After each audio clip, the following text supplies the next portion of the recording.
हम नहीं बैठेंगे। देखिए स्टार्ट करते हैं। आज का हमारा टॉपिक है health and safety rules in the medical laboratory. मतलब मेडिकल लैब में हम लोग को कौन कौन सी सेफ्टी रखनी होगी, सावधानियाँ कौन कौन सी रखनी होगी। What does health and safety means? Health and safety rules are a group of instructions which must be considered for before starting with any job to keep our people, students and employees safe. Otherwise, more critical accidents will happen in the university, hospital and so on. कोई भी काम हम लोग को start करने से पहले injury से बचने के लिए, किसी भी तरह की एक्सीडेंट होने से बचने के लिए सेफ्टी जरूरी है।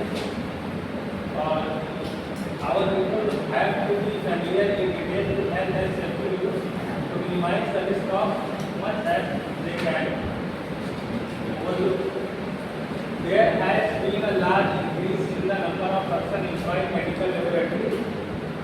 In the last 25 years, these workers are exposed to a variety of infective agents at their workplace. For instance, mycobacterium, tuberculosis, salmonella, typhus and single hepatitis virus.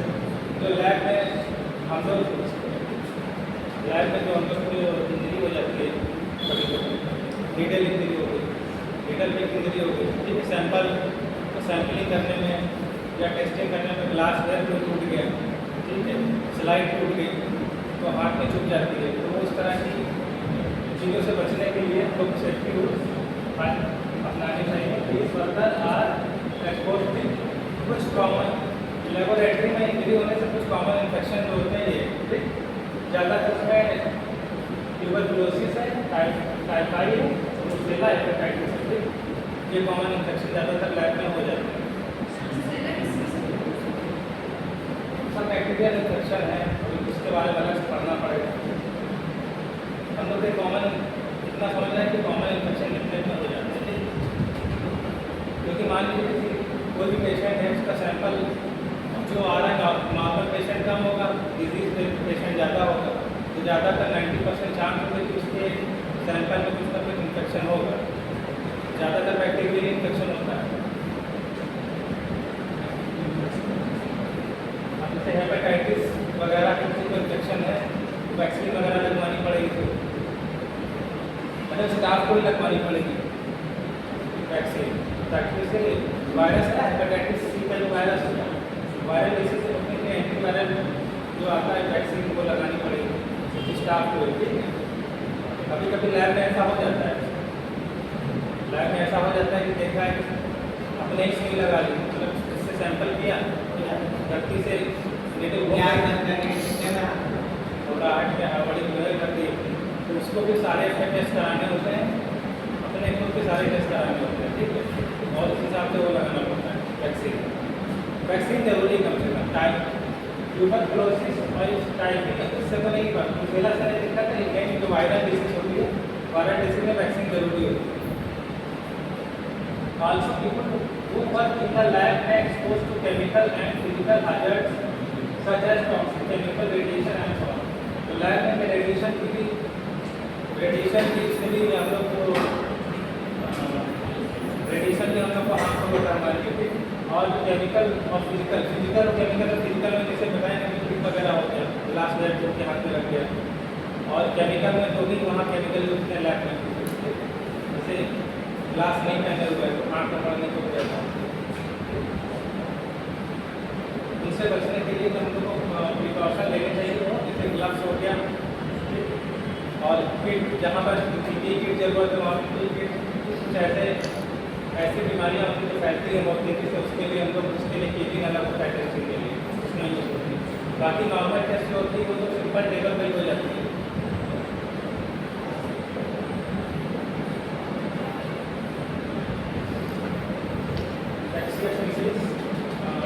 The most common infective disease है ठीक है।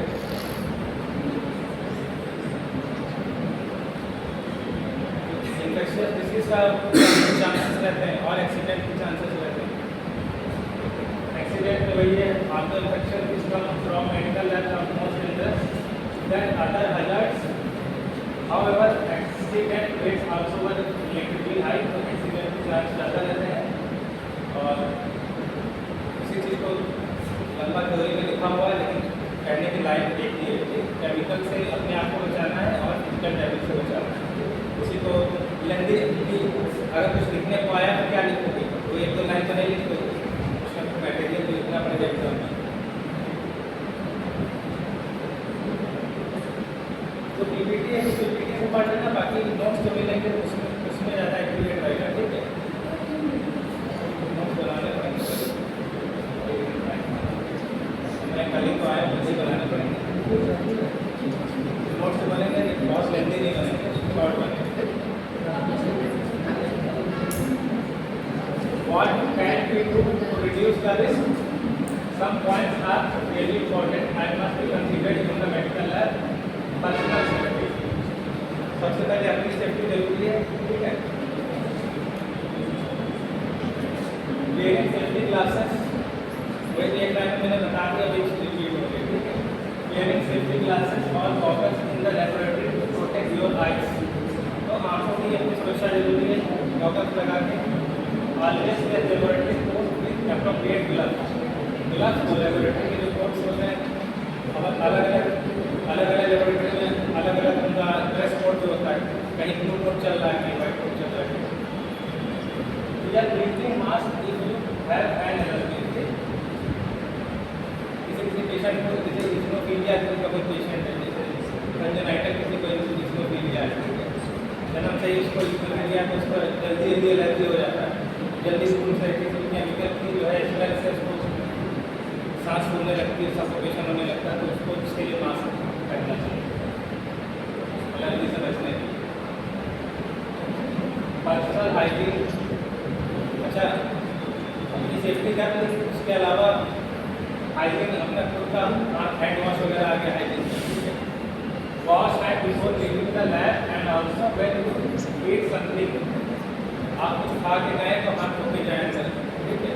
Burger खाते खाते वहाँ चले गए lab में testing के लिए, और वहाँ से जब लेबोरेटरी से निकल रहे ब्लड टेस्टिंग करके तो भी हाथ धोना है, फिर कोई ना कोई डिजीज खा लोगे, वो भी जरूरी है। नेवर माउथ सक एनीथिंग इन द पिपेट, ठीक, तो पिपेट से मुँह से नहीं खींचना है, ठीक। Never eat, drink or smoke in the laboratory. Please. खाना पीना स्मोक करना कुछ नहीं। Never touch your face, mouth or eyes.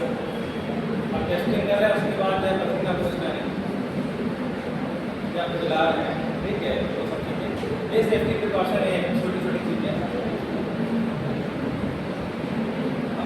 पता चला आँख निकली और ऐसे करके टेस्टिंग करते करते तो कंजक्टिवाइटिस वगैरह कुछ भी हो सकता है।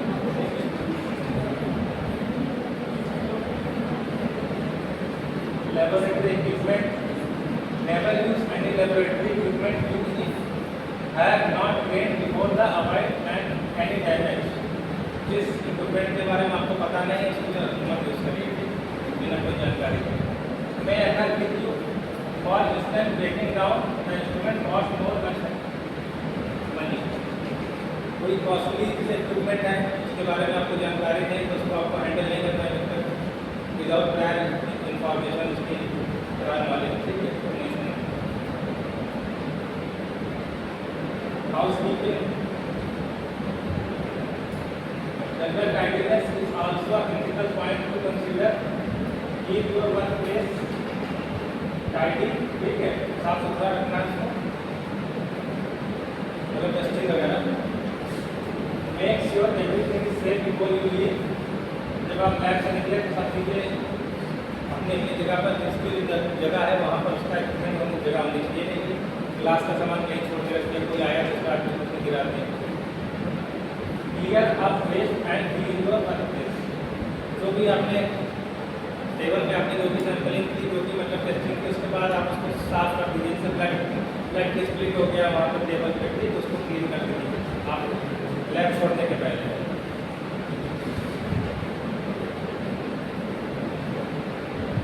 How to deal with blood spillage? use only disposable towel and gloves to clean up the contaminated area. ठीक है, वहाँ पर जो चीज़ें यूज होती हैं कुछ चीज़ें डिस्पोजेबल होती हैं, ठीक, जैसे ग्लव्स वगैरह डिस्पोजेबल होता है, कुछ टॉवल्स होती है डिस्पोजेबल, एक ही बार यूज़ करनी है, clean up the contaminated area, ठीक है।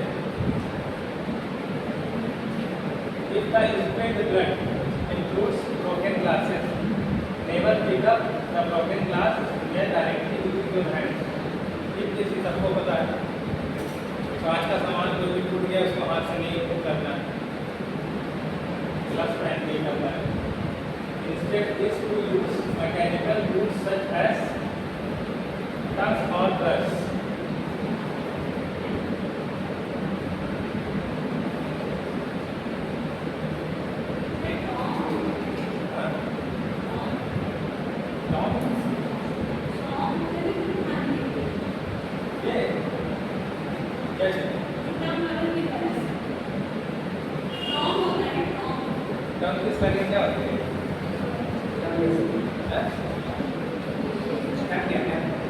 पहले सही है गलत है?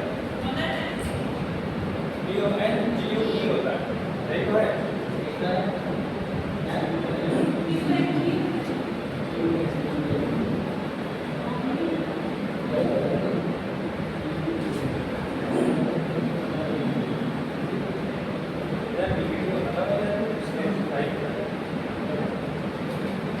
The main hazards which can be occur in the medical lab, जो आमतौर पे जो भी इन्फेक्शन होते हैं हैजर्ड मतलब कोई भी डैमेज होता है, ठीक है, नुकसान होता है, तो उसमें क्या क्या आता है, इन्फेक्शन होते हैं। पहला बायोलॉजिकल फ्लूड, बायोलॉजिकल फ्लूड क्या होता है?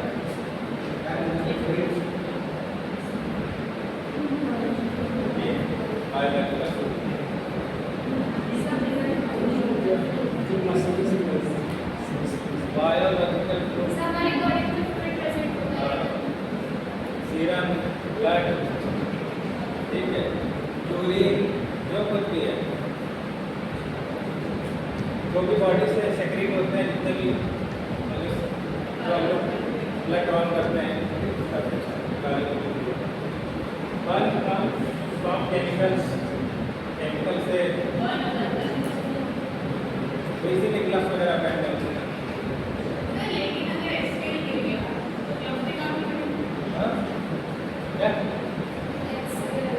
HCl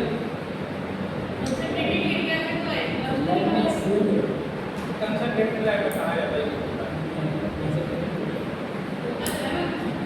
होता है। उसके लिए तो तुरंत हैंड वॉश करके जैसे ही पड़ेगा इतना तो अवेयर रहेगा कि इसको तुरंत रिमूव करना है ग्लव्स सबसे पहले, और उसको गलने के लिए छोड़ोगे जैसे ग्लव्स तो बैठ नहीं होता है, ग्लास की बॉटल नहीं होता है इसलिए, और प्लास्टिक को रबड़ को मेल्ट होने में थोड़ा समय लेता है, कम से कम 5-10 सेकंड तो ले गए, उससे कोई दिक्कत नहीं होगी।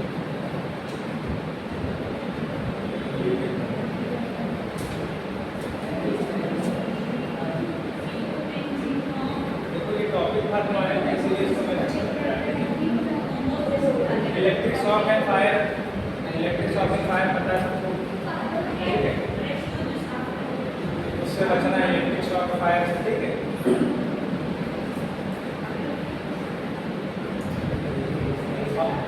उसमें आपको उसमें यूनिट 1 में अलग अलग टॉपिक थे, मैंने 2-3 टॉपिक इकोनॉमिक्स कर दी क्योंकि आपको आराम से इसमें कुछ ज़्यादा पढ़ाने वाला था नहीं पहले टॉपिक में, इसलिए मैंने इसमें ये ऐड कर दिया, ठीक है।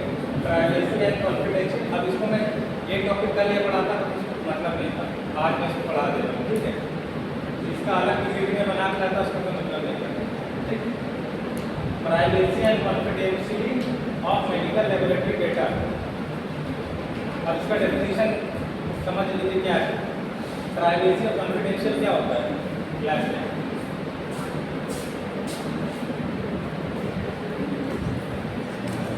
प्राइवेसी और कॉन्फिडेंशियल क्या होता है बताओ, इससे क्या? प्राइवेसी और कॉन्फिडेंशियल क्या होता है? प्राइवेसी ब्लैक में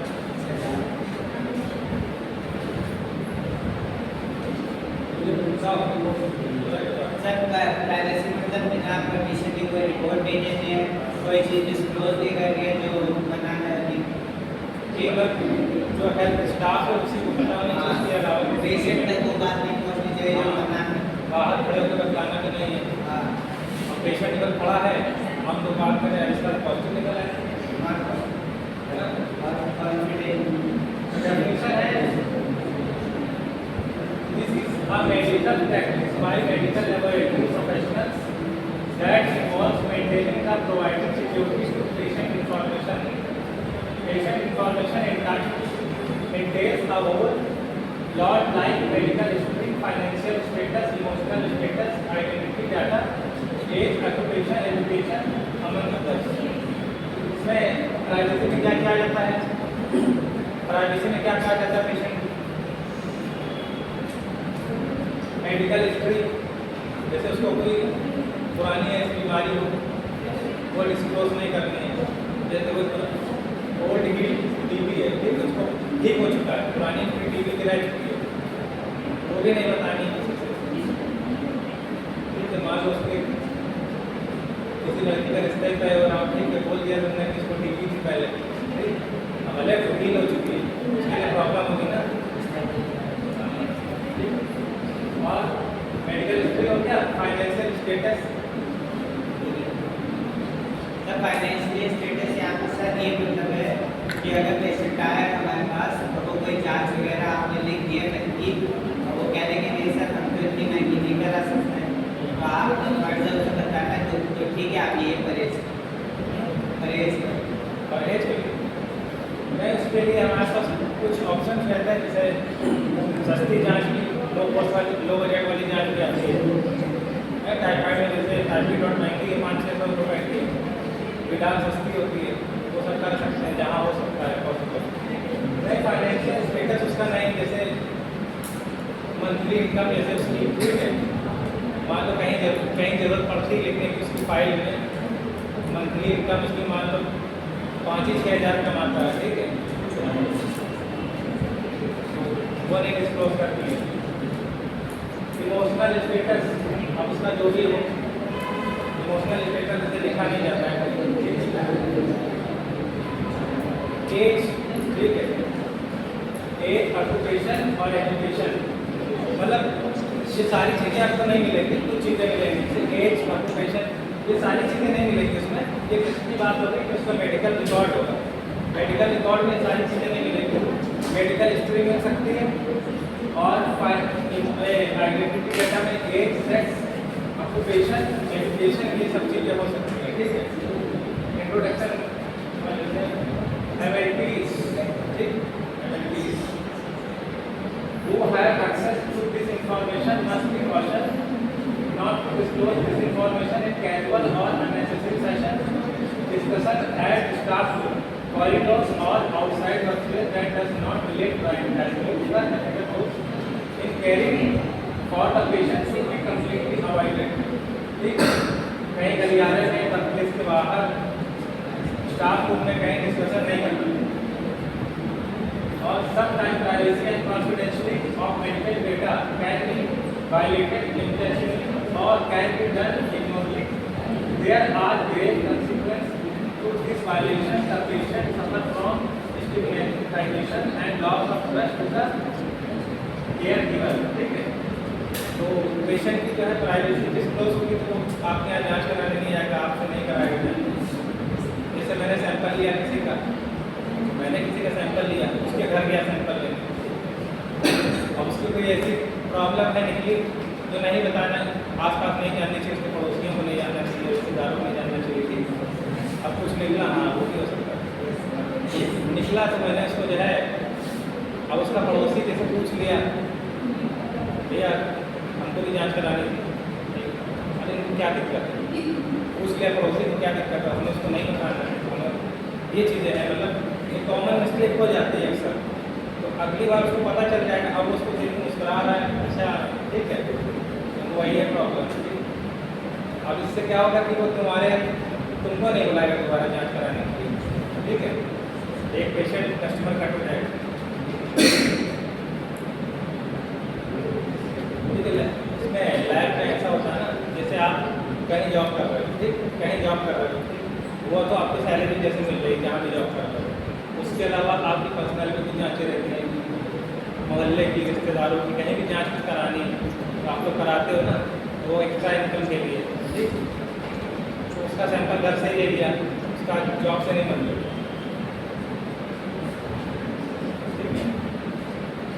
हाँ ठीक, वही डिटेल्स किसी के साथ शेयर नहीं करनी, ठीक है। लॉस ऑफ ट्रस्ट की प्रॉब्लम होती है। सम टाइम वेलफेयर वर्कर और subordinate staff overhear communications between the MIT and the patient. This communication is considered privileged and not be shared with others without prior consent of patient. वही सब बात है कि बिना patient के permission कुछ नहीं से करना है। A legal action can be taken against you. You are therefore required to create privacy conscious practice, which includes informing patients about the use and disclosure of their health information and require that only the minimum amount of health information is disclosed. वही बार देखिए, ठीक है, बिना prior information के permission के नहीं details. Responsibility of all medical laboratory managers to ensure their seniors comply with this regulation, ठीक है। ये कुछ रूल्स और रेगुलेशन है लेबोरेटरी में point wise. Do not leave patient requisition form print out और फाइल अनअटेंडेड, ठीक। जिस पेशेंट को जांच लिखी गई है उसकी रिपोर्ट है, इधर उधर कहीं भी छोड़ के नहीं आना है, उसको जो फाइल में लगा देना है या पेशेंट को देने वाली को दे देना, ठीक। जैसे पेशेंट कल लेने आ रहा है तो आप उसको इधर उधर पड़ा रिसेप्शन पे या काउंटर पर कहीं भी छोड़ देना। Do not discuss confidential matters in where others might overhear buses, hotel, elevator or staff. कोई नहीं है, गलियारे में क्लब के लिए और एलिवेटर में, लिफ्ट में कहीं बातें नहीं करनी, इसे डिस्कस नहीं करना। Access patient information when necessary. Do not share password of management system. Ensure frequent change of password. Avoid loud communication. देख नहीं बात करना है, लैब में लैब के बाद एट वर्क स्पेशली मेडिकल में जॉब करती है, उसमें वैसे भी चिल्लाना मना रहता है, सब जगह शांति बनाए रखने वाला काम। Avoid loud communication at work specially can sharing patient information among colleagues बनाते हैं। Report suspicious activity that may compromise patient confidentiality. Counter check patient email address before email है, किसी और की ईमेल में मत चेक देना, ये कहने का मतलब इंश्योर कर लेना की बात, ठीक है। ईमेल किसकी है उसे जो दे देना रिपोर्ट, या किसी का व्हाट्सएप किया तो उसे भी रखना, इसके पड़ोसी व्हाट्सएप में कर देना। Do not disclose patient medical information to relative without the consent of the patient. वही बार पॉइंट आ रहा है। Secure your laptop, flash drive, computer is placed on polymer ठीक, अपना जिसमें डेटा रखते हो पेशेंट का वो सब पासवर्ड लगा कर ये जहाँ जॉब करते हैं वहाँ पे बता रहे हैं।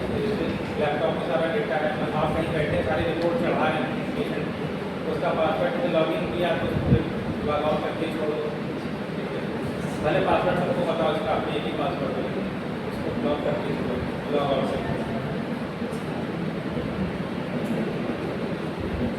सैंपल कलेक्शन, ये स्लाइड मैंने अलग से ऐड करी थी, छोटी दिख रही है।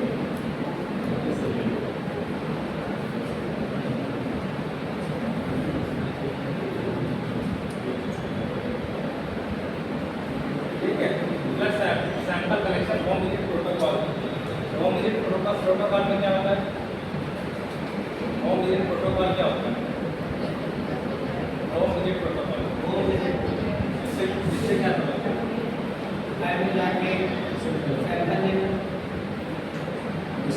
क्या उसका प्रोसीजर होता है, क्या प्रोटोकॉल होता है? प्री टिकट प्रिपरेशन, जाने के पहले क्या तैयारी है? पता चला गए हैं वायरल में छूट गए,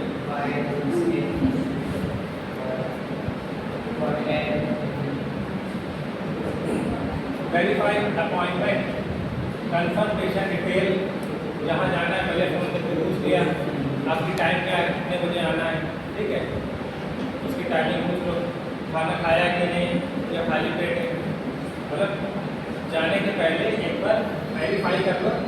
हो सकता है वो घर पे ही ना हो, आप चले गए, भूल गया आपसे कि सुबह 8 बजे आ जाना, मैं रेडी रहूँगा, अब वो चला गया ऑफिस, आप समझ गए, ठीक है।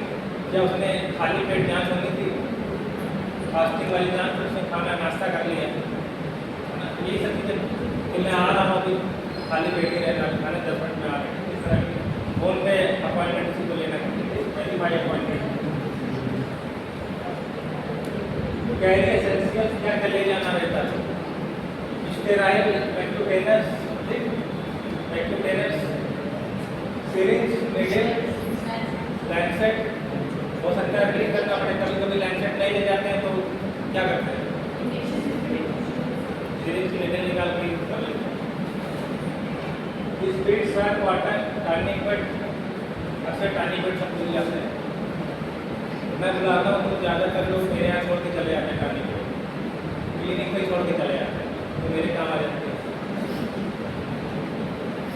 हाँ, कई लैब वाले आए हैं सैंपल लेने, पेशेंट मांगा यहाँ से यूज़ कर दिया, मतलब सैंपल जो कलेक्शन करते हैं जिसको टाइट बांधते हैं ना, उसके बाद सैंपल लिया, उसको लूज नहीं करना होता, पता है कि नहीं, जैसे जब सैंपल ले रहे तो टाइट ही रखना होता है, स्टार्टिंग में सैंपल ले लिया, उसके बाद धीरे से लूज कर दिया, अब वो सैंपल लेके फाइल में भरा और लेके चले गए काम में, तो एक बंदा हुआ पेशेंट की मदाई का छोड़ चले गए, ये उससे भी हुआ कई बार, ये इंजेक्शन वगैरह देना होता तो मरीज हमसे कहता है कि इसको निकाल दीजिए,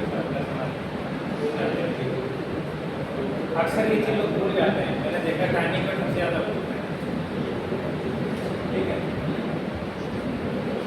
टाइमिंग पर बैंडेड ग्लव्स, बायो हजार्ड पैक समझ रहे, जिसमें वो सिरिंज, ग्लव्स, ये सब चीज़ें, कोई चीज़ प्रकृति को नुकसान हो जाती है, बायो हजार्ड से मतलब यही होती है, ठीक है। बायो मतलब जैसे ब्लड हो गया, नीडल हो गया, ये सब बाहर जाएंगी तो नुकसान करेंगे, इन्फेक्शन फैलाएंगे, इसलिए बायो हजार्ड पैक में क्लोज करना होता है, ठीक है, एनक्लोज करना होता है। सैंपल ट्रांसपोर्ट कंटेनर, अच्छा सैंपल भी वही है, एक ही छोटा सा बैग रहता है, उसमें सब सैंपल रख के ले जाते हैं सारे, सुबह से निकले 5-10 लोग गए, 10 लोग का सैंपल लिया, उसमें सब डालते चले गए, 13 बैग में डालते चले गए मॉर्निंग से, तो उसमें क्या होता है, एक दूसरे का, किसी को वायरल डिजीज है, हो सकता है कि उसके सैंपल में चला जाए, है ना, उसके लिए अलग अलग रखना होता है, सब लोग तो ऐसे ही डाल के ले जाते हैं, ठीक है। देखते से patient form and patient consent sheet, अब पेशेंट कंसेंट शीट तो हॉस्पिटल में होती है, वैसे नॉर्मल लैब में केवल पेशेंट फॉर्म होता है, पेशेंट फॉर्म समझ रहे हो, पेशेंट फॉर्म, अरे रेफरल पैड जो होता है, रेफरल पैड जो होता है,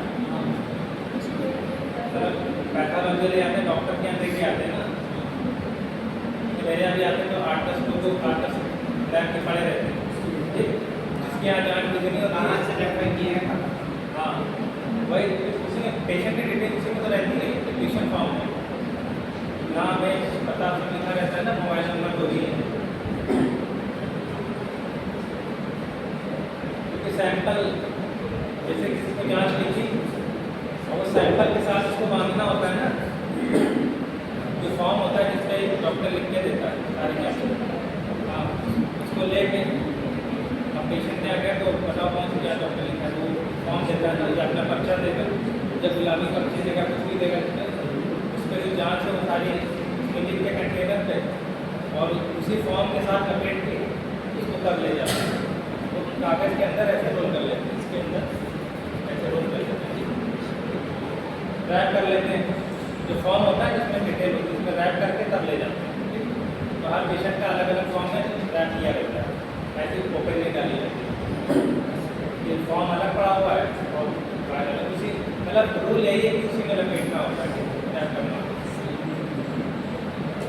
हैंड सैनिटाइजर किसी मास्क ग्लव कैप्टर बताइए आपको check logistic ensure cold chain ice box is ready for temperature substitute sample थे जो कुछ सैंपल ऐसे हैं जिसमें कोल्ड चेन की जरूरत पड़ती है कुछ ऐसे सैंपल होते हैं जिसमें आइस बॉक्स कोल्ड चेन जान लो ना कोल्ड चेन जानते कोल्ड चेन आइस बॉक्स जो देखा होगा सरकारी आशा कर्मचारी और गोली वाली होती है वही लेके बैठती है ना वही चेन बॉक्स होता है आइस चेन कोल्ड चेन होता है लॉजिस्टिक्स क्या लॉजिस्टिक्स इसी को लॉजिस्टिक बता रहे हैं और लॉजिस्टिक का शॉर्ट में लॉग लिखते हैं ना एलओसी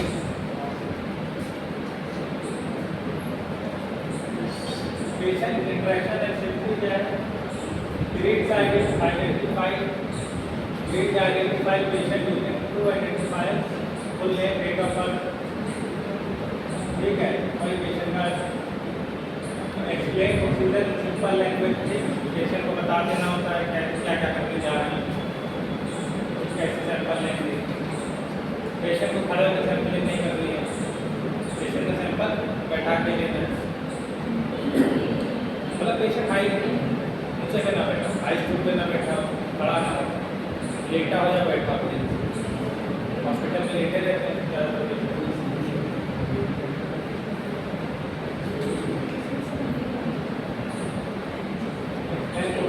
सिंपल भाषा में समझाते हैं including possible discomfort and emotion जैसे वो टीपीडी जांच किया जैसे टीपीडी जांच जानते हैं टीपीडी से वो कॉन्टैक्ट जानते हो टीपीडी जानते हो ऐसा है टीपीडी टीपीडी टीपीडी जो टीबी के लिए जांच होती है कॉन्टैक्ट प्रोटीन डेरिवेटिव्स को बोलते हैं ना जी सर प्रोटीन सेंसिटिविटी टेस्ट हाँ नहीं सेंसिटिविटी भी अलग होती है टीपीडी अलग होता है सेंसिटिविटी तो वो किसी जैसे कोई एंटीबायोटिक देने जा रहे हैं ठीक है भैया ये बताओ सेंसिटिविटी टेस्ट क्या होता है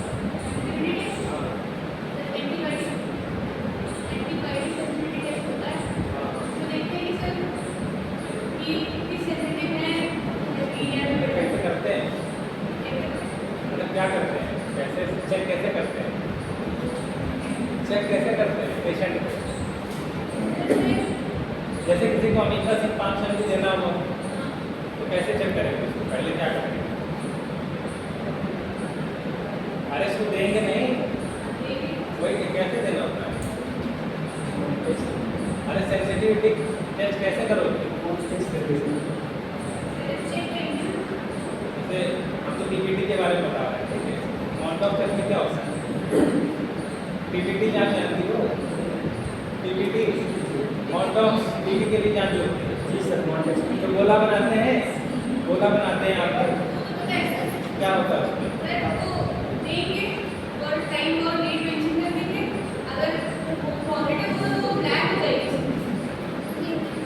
ब्लैक हो जाएगा ब्लैक होता है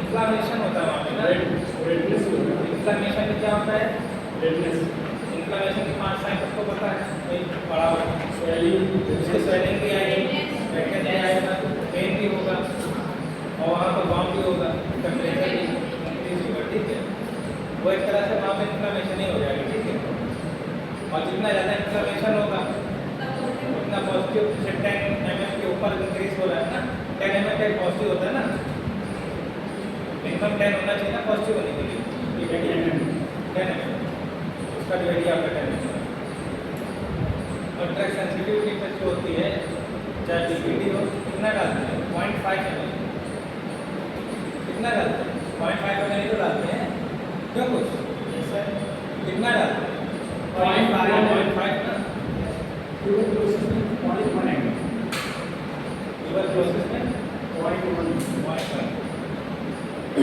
वो ड्रग वाले में 0.5 डालते हैं एक पॉइंट जो वैक्सीन वो है ना, उसमें तो बैक्टीरिया के डेड पार्ट होते हैं ना, नॉन-कॉन्टैक्ट में क्या करते हैं, उसमें टीबी के बैक्टीरिया के डेड पार्टिकल्स होते हैं, ठीक, उसका डीएनए का डेरी वो सेल डेब्रीज होते हैं उसके, ठीक है, बैक्टीरिया के उसी का सेट। दरअसल बैक्टीरिया किससे बना होता है? प्रोटीन से बना होता है ना, उसी बैक्टीरिया का टूटा हुआ प्रोटीन, इसीलिए उसको बोलते हैं पीपीटी, पी से प्रोटीन होता है, ठीक है, उसमें प्रोटीन बैक्टीरिया का प्रोटीन डेरिवेटिव बनाते हैं, इसलिए उसको कॉम्पाउंड को पीपीटी भी बोलते हैं। तो इन्फ्लेमेशन हो जाता है।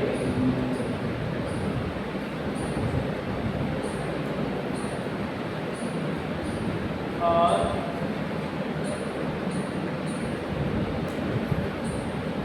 ensure hand hygiene before and after procedure, hand wash कर लेना, use PPE to reduce infection, किसी का वायरल डिसीज है तो उसमें बहुत हाई रिस्क है, मतलब उसका इन्फेक्शन का, तो पीपीई किट की जरूरत पड़ती है कभी कभी। जैसे एक्सीवी पॉजिटिव का कोई पेशेंट है, हॉस्पिटल में आया है, ठीक है, एक्सीवी पॉजिटिव है, हेपेटाइटिस सी या हेपेटाइटिस तो फिर ऐसे उसको टच भी नहीं करना होता है, आइसोलेशन में रखा जाता है। Collection protocol, positioning collection protocol में क्या, पेशेंट को बैठाना है या लिटाना है, खड़ा नहीं करना है, और आप से ऊंची हाइट पे मारना। साइड सिलेक्शन यूजुअली एंटी-वाइटल में choose alternative side is needed. अब पीडियाट्रिक केस में छोड़ के एडल्ट में तो मेजर तो वाइटल ही लेते हैं, ठीक है, वाइटल में एंटी-वाइटल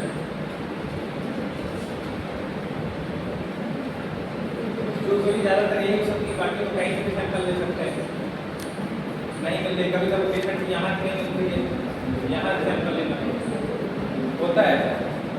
सब लोग कहते हैं यहाँ से नहीं मिलती, यहाँ से तो मिल ही जाएगी, क्योंकि यहाँ मोटी होती है, यहाँ में ठीक होती है काफ़ी, यहाँ से ठीक होती है, लेकिन किसी पेशेंट के यहाँ पे मिल जाती है, यहाँ नहीं मिलती। पेशेंट जैसे फैट लेडीज ज़्यादातर आती है, फैट लेडीज आती है, उनकी यहाँ नहीं मिलता, यहाँ हल्का नीला दिखता है लेकिन मिलता नहीं, ये वाली सुपरफिशियल हो जाती है, क्योंकि यहाँ पर क्या फैट होता नहीं है, यहाँ पर मसल फैट कम होती है, इसलिए यहाँ पर आराम से मिल जाती है, यहाँ या तो ये लैटरल फैट मिल जाएगी या तो यहाँ मिल जाएगी। अच्छा, सैंपल कलेक्शन में जो है वायल, आपको तो पता है ना, उसको कैप हटा के कंटेनर का नीडल हटा के तब सैंपल डाला जाता है, पता है कि नहीं? मतलब नीडल लगे हुए डायरेक्ट नहीं डाला, इसलिए आरबीसी बच्चे हो गए, ठीक है, उसमें जो आरबीसी और टूटे आते हैं, ठीक है।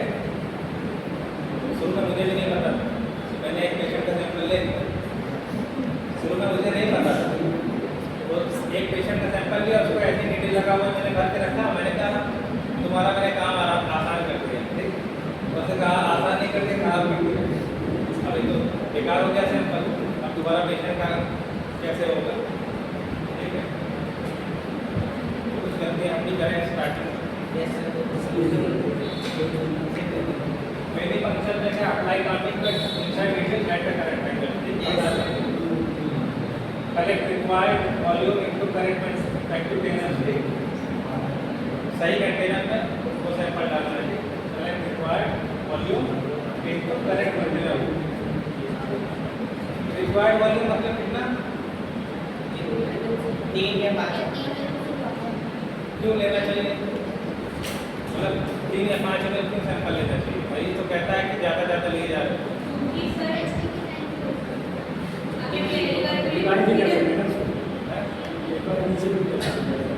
वाले सैंपल खराब हो गया, पहला चांस हो जाएगा, ठीक है। दूसरा जो मशीनें रहती हैं वहाँ पर जो इक्विपमेंट रहते हैं, जैसे सेल काउंटर मशीन है जिसमें CBC वगैरह आती है, उसमें ऑटोमेटिक सब होता है, तो उससे कम मिलेगी नहीं मशीन, उसमें जो स्टिक डिप होती है ना कंटेनर में, हाँ समझ रहे, मशीन स्टिक लगाते हैं ना उसमें, तो भी मशीन कहते हैं मशीन को मिलाना है, वहाँ कहते हैं मशीन को मिलाने के लिए ज़्यादा चाहिए था, इसीलिए पहले मैनुअल होता था तो कम सैंपल में भी हो जाता था, अब ऑटोमेटिक है तो मशीन उतना ही सैंपल को चाहिए कम से कम इतना महीने में।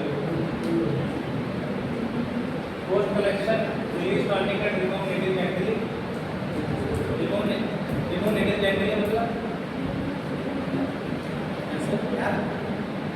Release tourniquet remove native ganglion, tourniquet निकाल दिया ना खींच लेते हैं बैठो वाले कुछ लोग ऐसे सैंपल लेते हैं जहाँ काला पड़ जाता है, उसके हीमाटोमा हो जाता है। क्यों हो जाता है?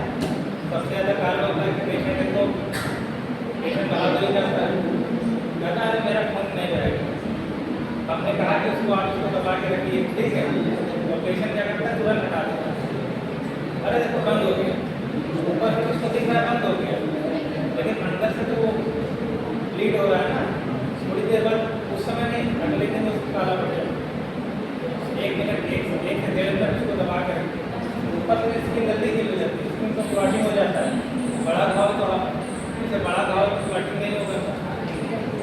अक्सर ये होता है कि सैंपल लिया, हमने कहा इसको 1-1.5 मिनट तक दबाया रहना, ठीक है, और पेशेंट तुरंत हटा देना, ऐसा मेरा तो खून बंद हो जाता है, बाहर तो बनने लगता है, होता है ऐसा, मेरे साथ हुआ है। मैंने क्या पर पता चलेगा, अगले दिन फूल जाता है या काला पड़ जाता है, तो कहता फोन करके कि इसमें क्या लगाएं तो काला पड़ गया, उससे गलती अगर कभी तुम्हारे साथ ऐसा हुआ तो वो जो कहेगा इसने कैसे खून निकाला गया तो काला पड़ गया, खराब कर दिया हाथ, ठीक है, तो आप यही बताओ कि हम तो नहीं करें, आप इसको बात मत दिए होंगे या तो ऐसे भी कर रब कर दिया मना होगा ना, जेल से निकाल के मना उसने रब कर दिया होगा, या तो आपने उसको हटाते होगे तो देख सकते हैं।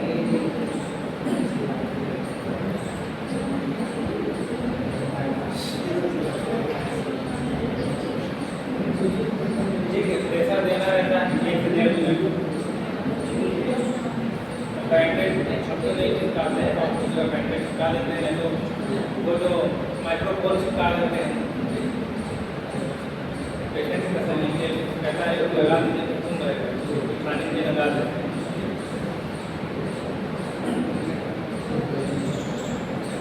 Ensure hemostasis before patient resume activity, ये इसका क्या मतलब है भाई?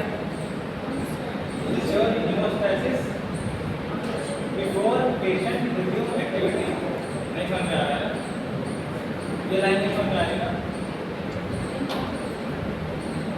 Ensure hemostasis before patient resume activity,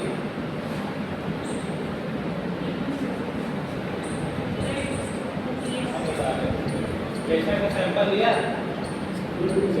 patient की चक्कर आ जाता है, ठीक है, हिमोस्टेसिस मतलब उसके बॉडी का जो है पूरा सिस्टम नॉर्मल हो जाता है, ब्लड निकलवाया, तुमने कहा ठीक है जाओ, मान लो बैठे हो आप लैब में बैठे, आपने उसका सैंपल लिया, कहा ठीक है जाओ नेक्स्ट, तो आप हमारा फोन अब वो गया वहाँ जाके आधे रास्ते में गिर गया, जहाँ से झटके में उठ के गया उसका हिमोस्टेसिस मेंटेन नहीं हुआ, उसका हिमोस्टेसिस मेंटेन नहीं हुआ, आगे जाके गिर गया।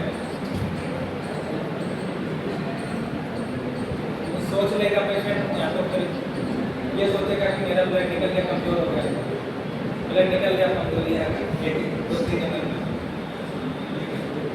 स्पेसिमेन हैंडलिंग में क्या है,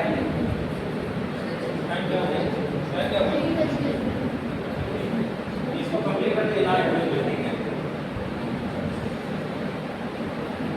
पोस्ट कलेक्शन केयर में पेशेंट को क्या एडवाइस करना है, keep side rest for 2 minute, बता दिया है, दवाई रखना 2 मिनट के लिए, रिपोर्ट डिजीनेस पेन या शरीर को कोई दिक्कत हो रही तो बताना, मतलब चक्कर आ रहा है, ठीक है, दर्द हो रहा है, पूछते ना लोग सैंपल ले रहे हैं, इंजेक्शन दे रहे हैं, दूसरी तरह पूछते हैं दर्द तो नहीं हो रहा है, चक्कर तो नहीं आ रहा है, इसलिए पूछते हैं कि सैंपल ले रहे हो पेशेंट कहीं टेढ़ा हो गया, लेट गया तो उसका हाथ पकड़े रहेगा, नीडल अंदर और वो लेट गया, होता है फैल जाता है नीचे,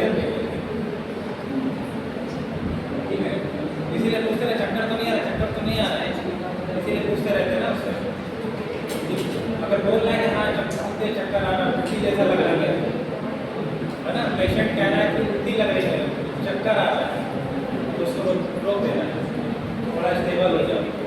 क्यों? पेशेंट को उल्टी जैसा लगने लगा, जैसे क्रिकेट देख के उल्टी जैसा लगने लगता है, उसको समझाना है कि ठीक है, आराम करके 2 मिनट और कर, कोई बड़ी बात नहीं है। ठीक है, ये फेंटिंग सिंकोप जान लो, फेंटिंग और सिंकोप वही चीज़ है, बेहोशी आ जाना, चक्कर आ जाना, ठीक है। बाकी सब चीज़ें वही रिपीट है, इसको